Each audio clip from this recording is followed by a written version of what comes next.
Ashama harka fuunee kabajamtootaa fi daawwattoota Free Show akkam jirtu nagaan keenya kan kabajaaf kan jaalalaa bakka jirtan sin haa ga'u jecha namoonni chaanaalii kanaaf haaraa taatan akkuma argitaniin subscribe gochuudhaan like gochuudhaan share gochuudhaan akka nu jajjabeessitan isiniif jenna. Har'a immoo jechuudha viidiyoo biraa tokkoon walitti deebineerra. Viidiyoon sunis maal isiniif fakkaate wantoota garaa nama nyaatu waan garaa nama balleessu jechuudha. Ijoollee haatiniif abbaan maatiin irraa du'aniif jechuudha waan godhamedha. Amma gabaabumatti karaa magaalaa Amboo Oromiyaa lixaa jechuudha. Amboo isin geessina. Achumaan egaa taatee ta'e guutuu isaa wajjiniin ilaaltu jechuudha. Ijoolleen asii gadi irratti argitan kun jechuudha. Ammas immoo akkasumas namni asii gaditti argitan kun waan godhame isinitti himuu barbaada. Ijoolleen asii gaditti argitan kun akkuma beekamu daandii isaanii dhukkuba abbaan isaanii jechuudha dhukkuba kaleetiin dhaban otoo gadda abbaa isaanii hin fixatin obboleessi isaanii hiriira biyya keessatti bahame irratti obboleessi isaanii hiriira bahame sana irratti jechuudha rasaasaan ajjeefame jechuudha. Harmeen isaanii gaddaan waadamtee gaddii ulfaatee baachuu dadhabdee ni dhukkubsattee erga dhukkubsattee maatiin firootan ijoolleen kun rakkina keessa waan jiranuuf isheen illee waan taatu dhabdee jechuudha. Dhukkubsattee isheenis utuu hin turin du'aan obbaafatte jechuudha.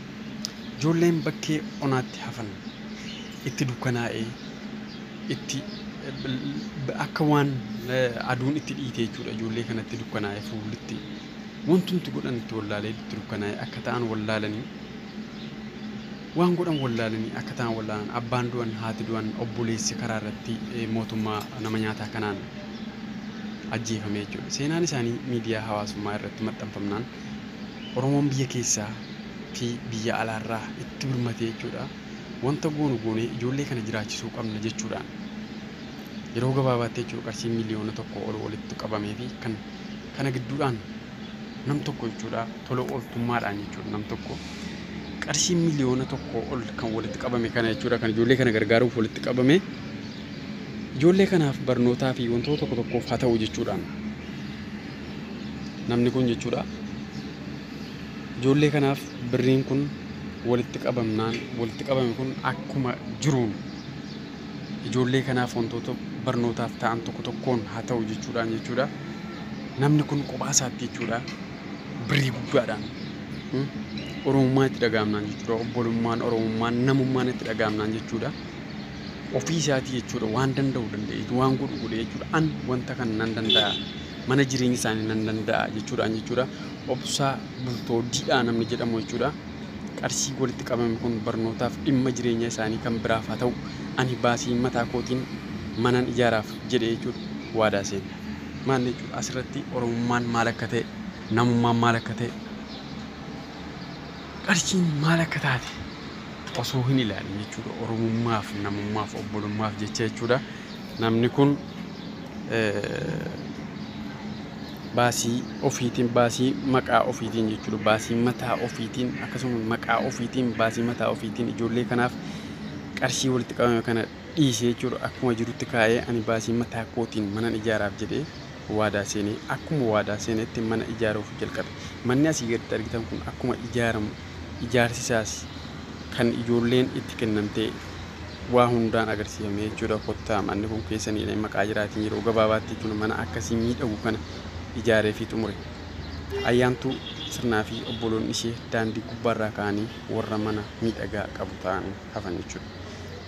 Oromummaan nama boonsa Oromummaan namatti dhagaamnaan haala kanaan malee jechuudha. Inni sooshaal miidiyaa kanarraa nuti akkana taane achi taane as taane ni jedhamu wanti jedhamu jiru. Gaaf tokko taane bakka garaa keenya tokkummaa jabeessaa obboleessi keenya Taamiroo Bultoo Gadaa galatoom. Obsaa Bultoonni jedhamu maqaa isaa sooshaal miidiyaa Taamiroo Bultoo jedhama. Taamiroo Bultoo guddaa galatoomi kan ati baafte dachaan siif hadeebi'u waaqni warreen biyya keessaaf alaarraa karaa adda addaatiin gumaacha gootan hundumtuu ulfaadhaaf hin jenna. Asirratti wanti hubatamuu qabu namummaanii fi Oromummaan maal akka ta'e kan adda baasee beeku haala kanaan jechuudha.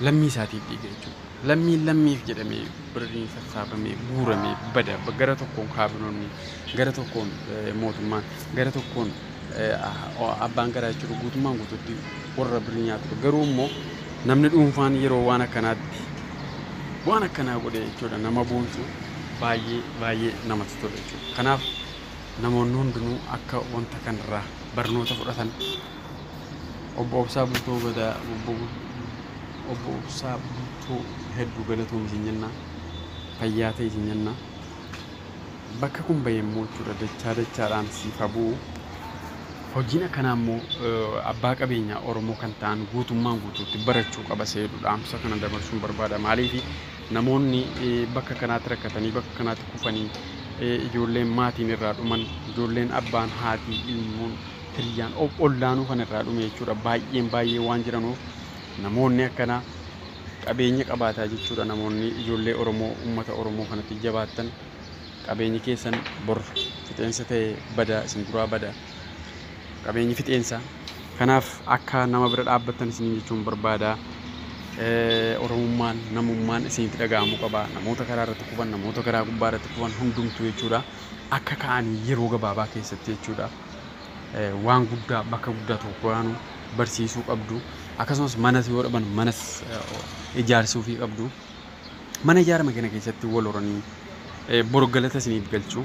Kanaaf hundumti keessan warroonni qabeenya qabaataa jechuudha calqatee keessan ofirran taa'inaa qabeenyi hadda isinittiin boontan kun bor hundumtuu jechuudha dhudhuma sadii boolla dhudhuma sadii qofannu fudhata guyyaa duunuun beenu waan ta'eef hundumti keessan akka wanta kanarraa jechuudha barnoota fudhattanii jechuudha qabeenyi kun qabeenya dhumtuu badduu kataate akka namummaan namatti hafu bartanii akka gara uummataa keessanii deebitan isiniin jenna. Warri kana gootan hundi keessanuu galatoomaa ulfaadhaa isiniin jenna.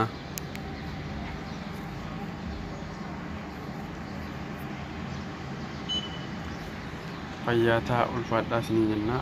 Bakka kun bahemmoo dachaadhaan isiniif haa bu'u jenna. Kabajamtoota daawwattoota keenyaa viidiyoon har'aaf isiniif qabadhe dhiyaadha viidiyoo asii gaditti argitan kana. Kanaaf hundumti keessan akka irraa waa baratan isiniin jedha. Fayyaataa.